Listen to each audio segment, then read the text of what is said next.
Living Islam, narcissism, the psychological catchword of the 21st century. But what is narcissism? How does it corrupt the soul? And can it be treated and cured? Join Maulana Zahir Ahmed Ragi every Wednesday morning as he unpacks the topic of narcissism and enlightens us on the Islamic perspective of tackling this spiritual sickness. Radio Islam International, bringing you contemporary and pertinent psychological discussions. أحب رضاه أحب لقاه يظل يجيء إلى Assalamu alaikum wa rahmatullahi wa barakatuh. Welcome to Radio Islam International. The time now is exactly 13 minutes past the hour of 9, and you are listening to the program You Are Loved, where we are discussing about narcissism. In our last discussion with Manazir Ahmed Ragi, we discussed about sihr, that is black magic, the harms that narcissists cause in communities. We also mentioned about the hoovering. It comes to hoovering valuable victims back into their lives. They like to see people in pain, and no one switches on a charm faster than a narcissist who is seeking someone. We also spoke about in extreme cases, narcissists will go to people who do black magic to separate husbands and wives. And we should remember that this black magic, sihr, is a major sin. We also mentioned about the evil eye being real and people are suspicious of one another. And in our last discussion, we also discussed about a rise of number of divorced and single Muslim women, and the major challenge for divorced Muslims after enduring narcissistic abuse is the struggle to find suitable Muslim partners. Many are unable to remain celibate. And also, we discussed about zina with non-Muslims. We also discussed about love bombing phase, that everything seems perfect, and narcs don't regret what they do unless the actions were detrimental to the outcome that they wanted. Manazir Ahmed Ragi is with us online. Malana, assalamu alaikum wa rahmatullahi wa barakatuh. Wa alaikum assalam wa rahmatullahi wa barakatuh to you, Maulana, to the listeners of Radio Islam, Radio Al Ansar, and all those that have joined us on the Ummahat platform. We say to all of you, assalamu alaikum wa rahmatullahi wa barakatuh. Well, we were discussing about the rise in the number of divorced Muslim women and single Muslim women, and the major challenge that divorced Muslims have. Another part is the hijab and the identity issues. Now we see that Muslim women suffer from identity and faith issues every day. The removal of the hijab can be caused by different factors. That's from feeling unattractive in a modern sexualized world to believing it isn't an Islamic obligation. Bismillahir Rahmanir Rahim. Maulana, this is a question that we brought up last week, and we said it needs some in-depth discussion, and we said we'll continue with it today. And alhamdulillah, Allah Ta'ala has given us an opportunity once again to meet and discuss these very important faith issues. And one of them is the abandoning of hijab and some of the identity issues that go with Muslim women. Now, there are occasions where Muslim women suffer from identity and faith issues every day. And the removal of the hijab can be caused by different factors. Sometimes that the feeling from being unattractive in a modern, and as you said, a very perverse, sexualized world, to believing that it isn't an Islamic obligation. However, in this discussion, and maybe what will follow from here, I want to focus on how common it is for many Muslim women to be emotionally abused and made to feel unattractive. Now, this happens when there are strains in relationships and when men are going out in their work environments and the way people are dressed. And when they come home, sometimes they feel that their own families, their own wives are not attractive. So I want to focus on how common it is for many Muslim women to be emotionally abused and made to feel unattractive, made to feel unworthy, and not as religious as they thought they were by their narcissist partners. This happens very often, it happens commonly, and recently, I don't know, perhaps because we are having these discussions on radio, that there has been a number of women that have called and addressed this issue that they're going through. So narcissists do a great job at making people doubt themselves, which encourages women to abandon many aspects of their deen, many aspects of their faith later on, such as the hijab. Now, many hijabi women feel depressed. It is part of the problem, not the same, but many hijabi women may feel depressed because the current world we live in focuses so much on outer beauty and assigns people's value to the outer beauty. This makes them feel old. It sometimes makes you feel ugly, unfortunately, which is not true, and traditional.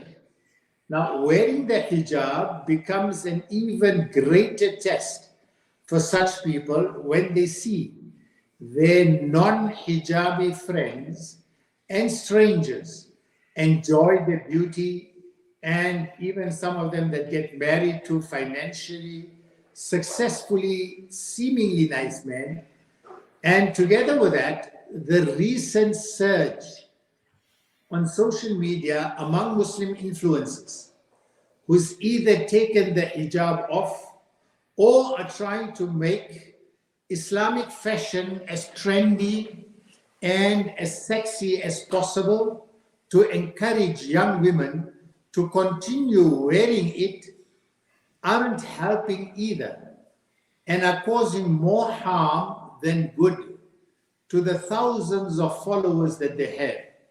However, these days, if women aren't inspired by influencers and famous Muslims to take hijab off, they prefer to cover their hair in a trendy way by sometimes wearing turbans, for example, then in the correct Islamic manner. Now, finding the middle ground in all this that we have just mentioned as a backdrop to our actual discussion that we are going to find now. So finding the middle ground is important as long as it meets the criteria of hijab. And I'm repeating this, finding the middle ground in the perversive environment we have, in the challenge of becoming validated by outsiders, and then also sometimes the pressure at home from some spouses. So finding the middle ground is important as long as it meets the criteria of hijab, which is, and this is the criteria that we always need to keep in mind, the criteria of hijab is to cover the hair, cover the neck, wear modest, loose-fitting clothing. As long as women are wearing it properly, inshallah, they won't be held accountable by Allah for any inappropriate male attention they receive. The constant need, unfortunately, for validation and to feel desired physically in the outside world has sent many Muslim women onto social media where they posting videos, filtered selfies, photos with different hairstyles, different makeup and clothes, after deciding to remove the hijab or forced to remove the hijab or while wearing, and sexualizing, glamorizing their appearances and their clothing. It is a cry for attention, to be seen, to be acknowledged, and it's considered to be a mental health problem in itself. The urge and the need to have this type of validation from people whom you are not supposed to be exposing your beauty is in itself a mental health problem. Now, I must mention here that whilst not all women, and it's important for us to draw this distinction, it's not that all women who decide to remove the hijab have been victims of narcissist abuse. Those who have been put their beauty on display in an attempt to get back any self-esteem that was destroyed when they were with the narcissist. Practicing Muslims criticize the behavior of divorcees and single mothers who compromise their iman, who compromise their faith, who compromise the principles to attract admirers. Now, because you just come out of an abuse, whatever type of abuse, be a narcissist or not a narcissist, you've come out of that relationship and you want some form of abuse and you want to build your self-esteem. Inshallah, later on towards the end of our programs, when we go on to the healing journey, we will address how can you rebuild your self-esteem.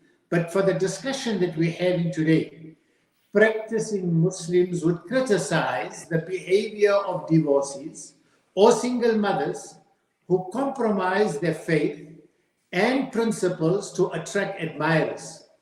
However, in many cases, these women aren't doing it to attract men. These women don't necessarily do this to attract men. They are doing it for themselves to feel beautiful, especially if they were cheated on and brutally discarded by narcissists. And you find examples of this by many who have been separated as a result of being discarded. And those who do it to attract new partners want to know there's hope and that men still find them attractive, still find them desirable.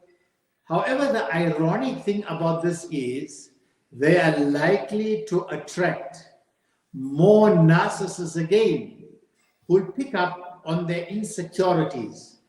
Remember, we spoke about how intelligent and how charming narcissists are in reading people's body language, and they will see this as an opportunity again, who they will pick up on the insecurities and they will feed on them by complimenting them and things like that. Psychologically, stronger women are more likely to identify the narcissist at this point and would not let them in. But end of the day, we are human and we will enjoy that attention that we are getting. I cannot and we cannot stress enough the importance of women and our sisters learning how to feel beautiful, learning how to feel attractive without depending on social validation.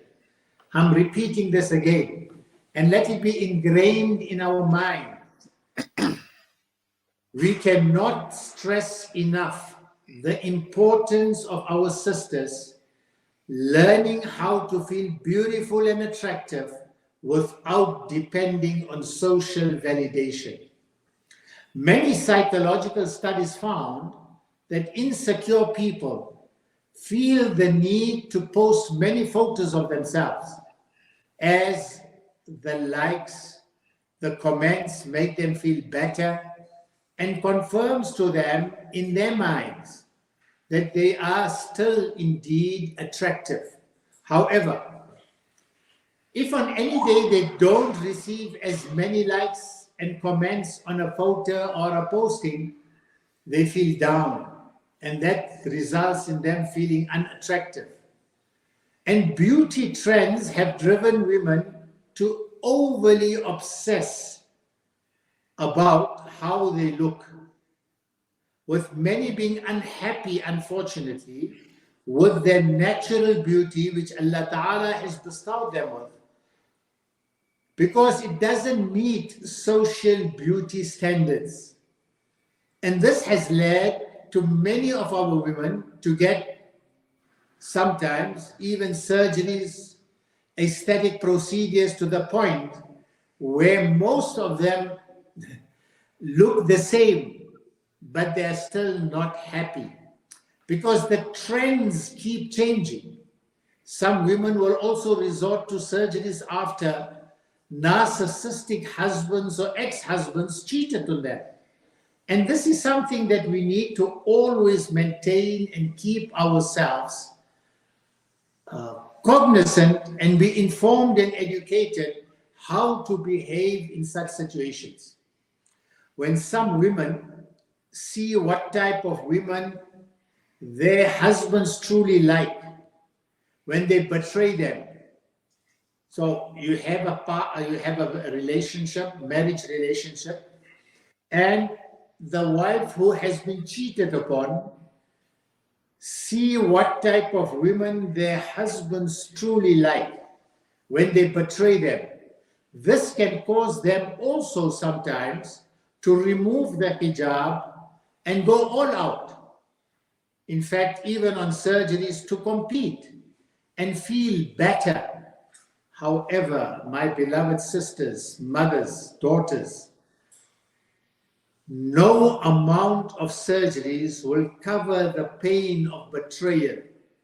And women find themselves losing their faith, their iman, their good morals and values in an attempt to either please their husbands aesthetically or get revenge after they leave, and make sure that their exes see how good they look after their surgeries or whatever on social media. So these are reasons why in the current environment that we are living in, we find it's why so many people discard the hijab.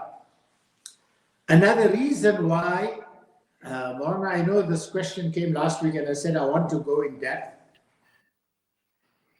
And I'm going into in depth also because since we had started these discussions, I had a number of sisters calling and spoke about this type of challenge that they are experiencing. So another reason why some women would remove the hijab is because they want to feel the freedom, like other Muslim women who've managed to convince them that Allah won't hate or punish them for not covering their hair if they are good people, if their character is good. Now, this can be extremely dangerous. As people who are convinced that faith is just a matter of the heart and not in their outward appearance, and this is becoming very common, unfortunately, that it's the issue is with the heart, not your outward. This can be dangerous as people who are convinced that Iman, Islam, faith is just a matter of the heart and not in the outward appearance, eventually abandon the daily prayers as well. Some women also remove the hijab for the benefit of progressing in their careers so that they could start a new life and have a chance at being successful and financially independent.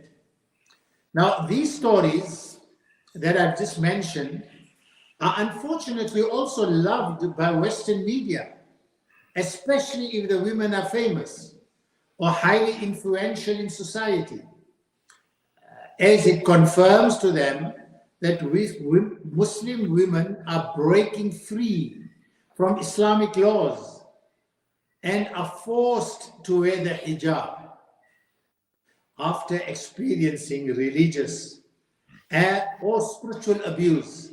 Many women abandon the hijab and a Muslim lifestyle because they no longer want to be associated with Islam and Muslims, unfortunately. So this is what we are discussing under the broader discussion of the social, spiritual, emotional, and religious harm that narcissists cause to society and the ummah at large. And this has led to many women, unfortunately also, to marry non-Muslim men and move away from our own communities. There are examples of our sisters who might have accepted Islam, have reverted to Islam, and then were faced with these type of emotional, spiritual, and even physical abuse. And eventually they left the fold of Islam with their children, and this has been a loss to the ummah. This is a problem for our next generation of Muslim children who will be raised in homes that would unfortunately not even implement an Islamic lifestyle. Now, my other question comes about that this trend that we're talking about. Is this only amongst women, or does men also fall into this trend? And what is the purpose of the hijab in the context of our discussion? How does it assist women who are in this abuse or were abused? So, the experience that we spoke about that our sisters go through, codependent men, and we gave examples and definitions of codependency. So codependent men are less likely than women to do this as abandon their Islamic behavior. But it's also not uncommon to see men who after the separation would hit the gym, work on his physical appearance after being cheated on and discarded by a narcissist. And such men, his low esteem will lead him to post photos of his progress of his appearance out of hope he'll get the likes and positive comments and compliments from random men and women that his ex would see just to feel better about himself. Now, the purpose of the hijab, again, as you spoke, so in men, it is in a different light. They perhaps, some of them would just become depressed and forget about everything. There are others whose low esteem would say, no, I need to do something. And then they will hit the gym, work on their appearances and their physique and their health. And the result then sometimes came that they would also want this type of validation and then start posting selfies of themselves to friends in order for it to reach their ex in a way that they can now feel regret, etc. However, the purpose of the hijab, coming back to the actual discussion, the purpose of the hijab is to protect women physically from unwanted male attention and also to protect them spiritually, as it keeps them away from environments where it becomes easy to commit sins. If you are not in the hijab, it is argued that if the hijab is removed, committing social sins become easier, as it's inappropriate for a woman to go, for example, to a club or to a pub with a hijab on, for example. And we are unfortunately observing in our communities at an alarmingly increasing rate that many of our sisters, unfortunately, are even taking up, drinking. May Allah Ta'ala protect us. So the hijab is a symbol of haya. Hijab is a symbol of modesty that elevates the character of a woman who wears it. And it is the legacy of the wives and daughters of our beloved Nabi Sallallahu Alaihi Wasallam, who are meant to be our role models. A woman in hijab is meant to feel safe, is meant to feel confident, because not only is she obeying Allah Ta'ala, subhanallah, but also protecting herself and other men from the lustful gaze that could lead to her being inappropriately harassed.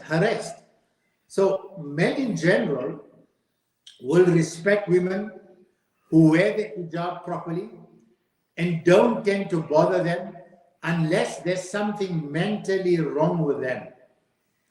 This isn't to say that women who don't wear the hijab, and there is an important aspect here that we need to keep in mind, and we need to draw our distinctions. It's not to say that women who don't wear the hijab aren't considered to be practicing Muslims. On the contrary, some of the kindest people who have high moral standards don't wear hijab and they dressed modestly. Some people may argue that it's better to not wear hijab and dress modestly instead of wearing a hijab incorrectly to make your appearance in the hijab look sexy, fashionable, glamorous in public. Now, these are the balances that we need to be observant of, and we need to always observe the principal objective of the hijab, which is high morals and modesty.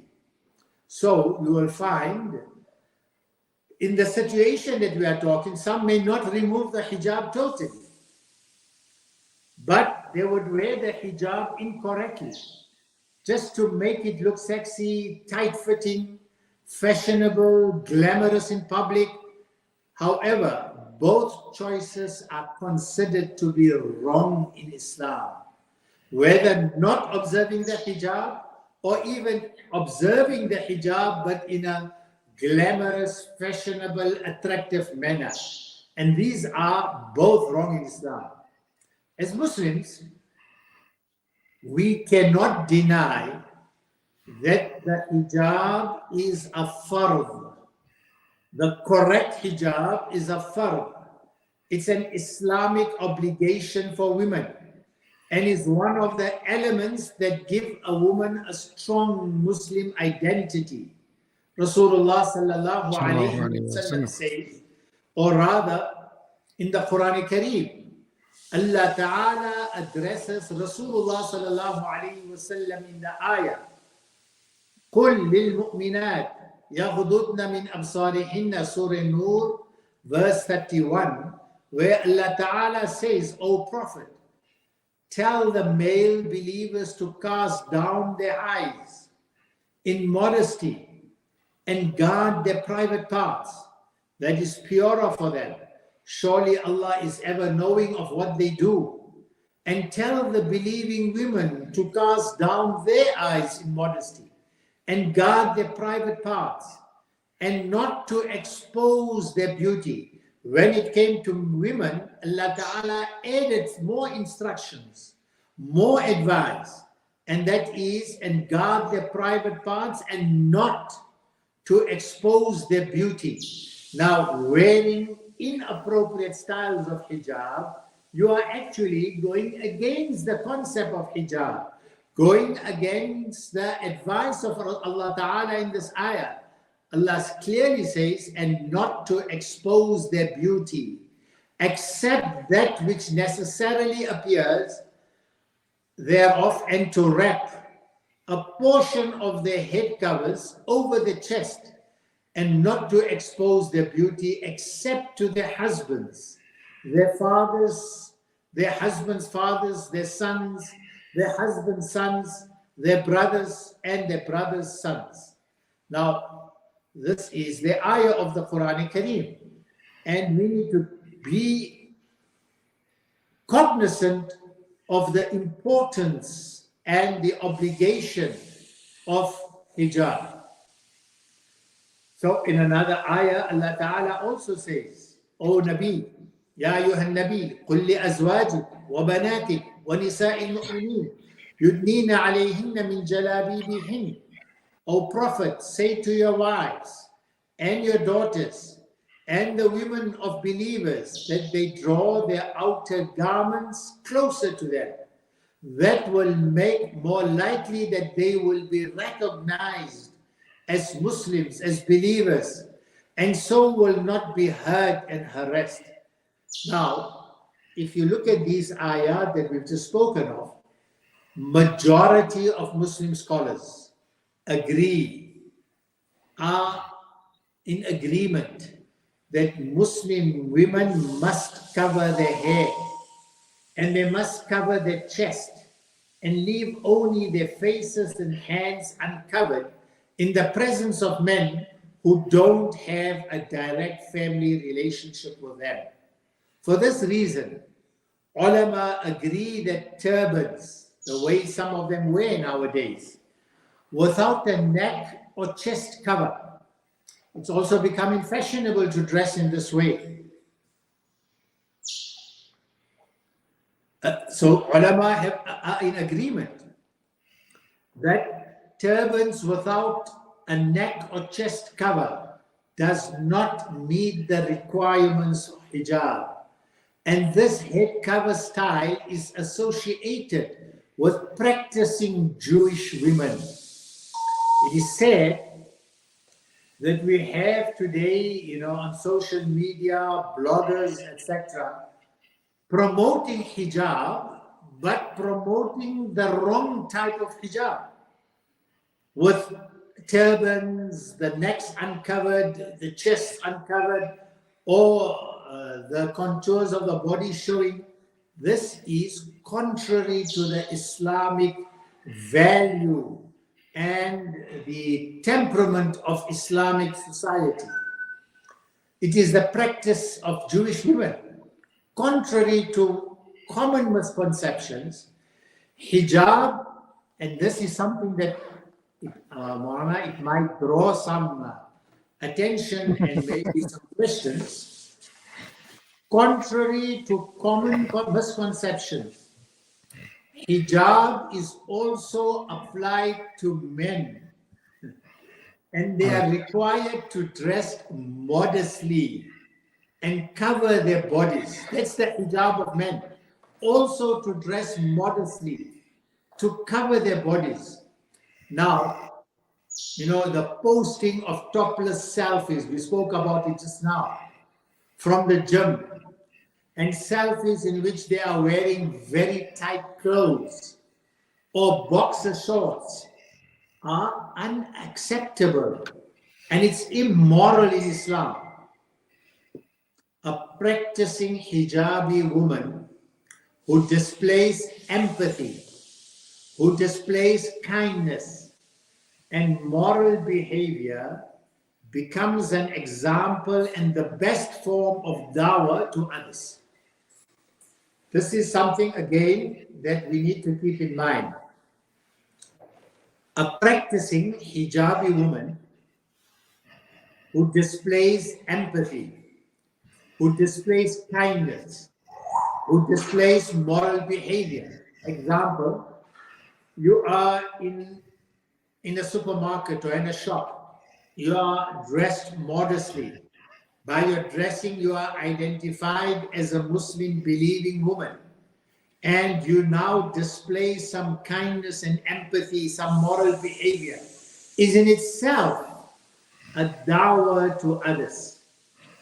If a good Muslim woman chooses not to wear the hijab, then she won't be identified in public as a Muslim and will lose out on the immense rewards and thawab she could have reaped for giving dawah as a result of her good deeds, as a result of her kindness to others. So many non-Muslim tell stories about their wonderful experiences with practicing Muslim strangers that caused them to change their minds about Islam, especially in the environment of Islamophobia, where a good practicing hijabi woman displays good character is an antidote for the Islamophobia that is being meted out and propagated in the media. And the more we present a great image of Islam to the world, the higher our status will be in the hereafter. And the more we present negative images about Islam, the lower our position will be and we will be accountable for all the people who dislike Islam because of our own words and actions. Many people do wonderful things for others, but people would not know they were Muslims unless they spoke to them or asked. Some people may argue that they can have a spiritual connection with Allah without wearing the hijab. And while this may be true, yes, absolutely true, you may have that beautiful relationship with Allah Ta'ala, and some of the non hijabi women perhaps have an excellent connection and relationship and tawakkul and conviction in Allah Ta'ala. While this may be true, sincere devotion to our Allah can only be achieved when we are happy to perform the actions and the rituals that Allah Ta'ala loves. When we put our complete trust in Allah and submit to Him in totality, we will realize that what He asked us to do is for the ultimate benefit of our own well-being. Gee, Maulana, I think we spoke quite a bit on this. Gee, we definitely did, Ma. So it's, you know, as we said, we're not only discussing hijab and narcissism itself, but we're discussing many other aspects relating to our relationships with each other, with Allah Ta'ala. And many of the people right in the beginning when, you know, they spoke about tackling this discussion, and they said this is another trait and trend of modernists, might realize now that always reserve your comments for the entire program before you pass judgments about what the purpose of these discussions were or are. Well, just going through a few of the messages that have come. Assalamu alaikum. Interesting program. Was married in a very modern family. There was a time I did stop wearing the hijab, but I was given hidayah by Allah and found my Allah and was back to where I was and how I was brought up. Was challenging as my husband was very modern. Alhamdulillah, he also got hidayah. MashaAllah. Alhamdulillah. Sorry. And another one saying, appreciate Mazir Ahmad Ragi. He mentioned in Durban to receive assistance. Can advise contact an association that can speak to online. Come again, man. They want to speak to us on the program or offline? Offline, but they said that they need, he mentioned in Durban to receive assistance, someone from Durban. Okay, they can call us, inshallah. Inshallah. If we are able to help them, we'll help them. Alternatively, we will direct them to somebody. And we do understand that it's very difficult for many of us to come online because there is an aspect of anonymity that has to be maintained. And because of that, you would not like to come on the program itself. Much appreciated. And inshallah, if you are able to assist, inshallah, we will try our best. Inshallah. Ma, Jazakallah for your time. Much appreciated. Inshallah, we will be in contact next week, Wednesday again. Inshallah. Inshallah. Assalamu alaikum wa rahmatullahi wa barakatuh. Wa alaikum assalam wa rahmatullahi wa barakatuh. For some of us, COVID-19 is still a big